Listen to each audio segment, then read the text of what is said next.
peeps, dit is Jenny van Disrupt Tutoring en soos altyd is dit 'n plesier om by julle aan te sluit. Vandag gaan ons aan met die oefening waar ons sinne verbind. Sin nommer 1 lees. Hy het 'n beurs gekry, hy het 'n paar onderskeidings behaal. OK, kom ons onderstreep die werkwoorde. Het gekry, het behaal. Rule we taught long ago, one verb comes second, other to the end. Maar nou wil ons die twee sinne verbind met omdat. We're going to join the two sentences with omdat. Omdat is 'n voegwoord van groep 3. Omdat is a conjunction of group 3. Die grootste groep, the biggest group, en die moeilikste groep, and the most difficult group. Die reël is, na voegwoorde van groep 3, kom al die werkwoorde aan die einde van die sin. After the conjunction of group 3, all the verbs come to the end of the sentence.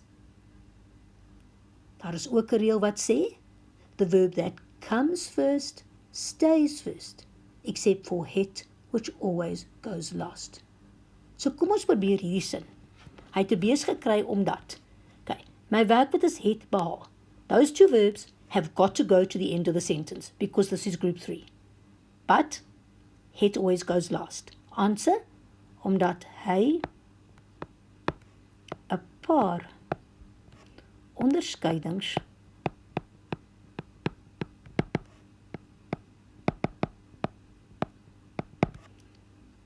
behaal. First verb, het.